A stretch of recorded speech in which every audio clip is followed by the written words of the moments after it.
Oui, Arnaud Mori-Agua est bien à mes côtés, mais je ne vous le présente pas avant les titres des quotidiens parvenus à notre boîte mail ce jour. Et c'est bien sûr le quotidien du service public que Martin Toinsen nous propose à l'entame de cet exercice.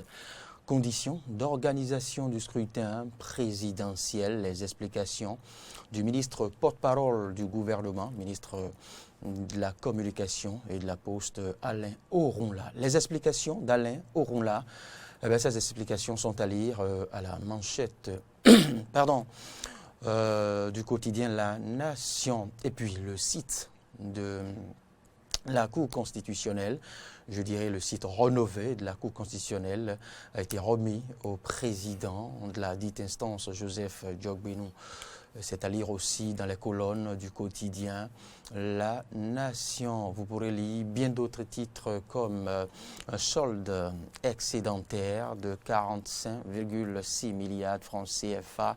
C'est au chapitre finance et puis un mot bien évidemment. Je ne pourrais vous en dire plus que ça, plus que c'est si minime que je ne peux vous le lire de loin. On change de canard. La dépêche maintenant, les hymnes démocrates plaident pour une élection inclusive. Bénin, plus de 3000 conducteurs de mototaxi se retrouvent et plaident pour une élection inclusive. Les ZIM, vous le savez, ce sont les conducteurs de mototaxi au Bénin que nous appelons Zémidian et le diminutif c'est bien sûr ZIM. Voilà la dépêche qui nous propose ce titre en manchette. Et puis le Matin Libre revient sur ce même titre, sur cette même information. Ils sont plus de 3000 Zémidians à s'engager pour le parti d'opposition, les démocrates. Plus de 3000 Zémidians s'engagent pour les démocrates. Autre titre, à lire pêle-mêle, à la une de ce quotidien Matin Libre, vous pourrez lire, et Ernest Tiando mobilise les populations pour un fort taux de participation. Et puis les artisans plasticiens de Parakou ont été distingués. Le ministre Adambi lance une seconde phase d'un certain projet relatif à son département ministériel. Et puis, vous l'avez lu sûrement dans les quotidiens ces derniers jours et sur la toile ces derniers jours, brevet d'études du premier cycle, le BEPC bien évidemment, les inscriptions sont désormais seront bientôt possibles en ligne. Voilà, une réforme à l'actif du ministre Maouyon Kakpo de l'enseignement secondaire et de la réforme de la professionnalisation bien évidemment. Alors, Arnaud Mori-Agua, quel autre titre doit-on lire maintenant sur... Martin m'en propose déjà autre. J'aurais voulu rester davantage sur l'autre, mais bon, on vient maintenant à le Béninois libéré, présidentiel pour la victoire du duo Talon-Talata. Pour la victoire du duo Talon-Talata, le Moual Bénin installe sa structure nationale de campagne. Toujours au chapitre politique, révélation Boniaï Patrice Talon, relation Boniaï Patrice Talon, Alassane Soumanou fait des révélations. Ah oui, c'est à lire dans les colonnes du Béninois libéré. Et puis Joseph Diogbenou, le président de la Cour constitutionnelle, reçoit les clés de l'institution rénovée demain du ministre du cadre de vie, José Didier Tonato, le maire, Lucas Tropo, toujours dans son manteau de développeur.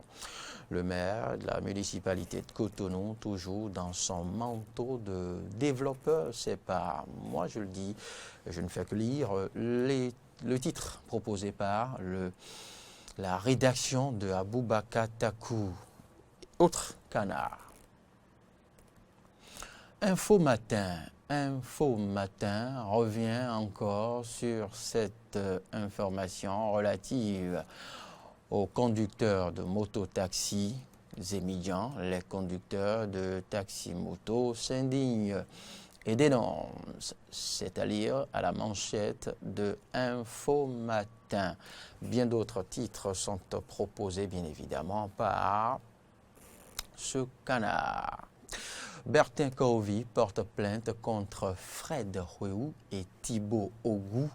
Eh bien, pourquoi? Si vous vous posez la question, parcourez les colonnes de Info Matin pour vous en convaincre. J'évolue donc, je passe à un autre quotidien.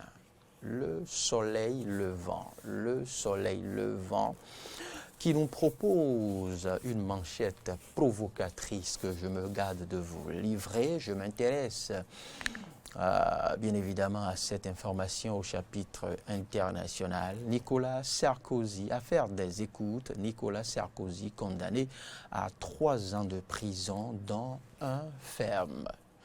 Affaire des écoutes, Nicolas Sarkozy condamné à 3 ans de prison dans un ferme. Et pour une élection présidentielle apaisée, des chefs religieux et rois mis à contribution. C'est tout pour Soleil Levant. Martin Tonisser. Autre journal, autre titre. Quotidien, le quotidien, l'Observateur. L'Observateur qui nous propose au chapitre de l'actualité nationale, Benoît Ilassa, qu'on ne présente plus, Benoît Ilassa critique sévèrement le président, l'ancien président de la République, Nicéphore Dieudonné Soglo, après sa dernière sortie. Benoît Ilassa critique sévèrement le président Soglo après sa dernière sortie. Et puis, Aurélien Agbelonchi, le ministre des Affaires étrangères et de la coopération, explique les réalisations du programme d'action du gouvernement à Bomey. Aurélien Agbelonchi explique les réalisations du PAG à Bomey. Voilà pour l'essentiel des titres proposés par le quotidien L'Observateur. Martin Tonisser me conduit maintenant dans la capitale, Hogbonou, où nous nous retrouvons à la rédaction de la Tribune de la capitale.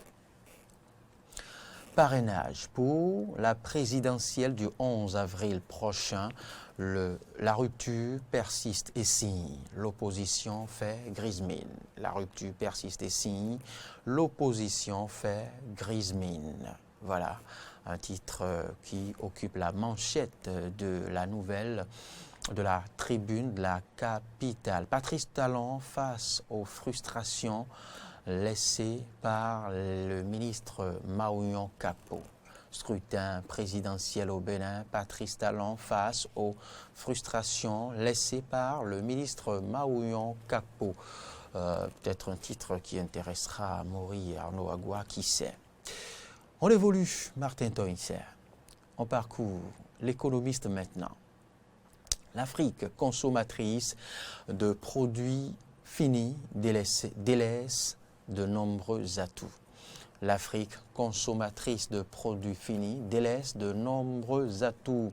Remarque l'économiste ce matin à sa manchette développement économique. L'Afrique consommatrice de produits finis délaisse de nombreux atouts. On y reste encore. Élaboration de la cartographie d'un plan d'audit, formation des cadres des ministères de plan et de la justice.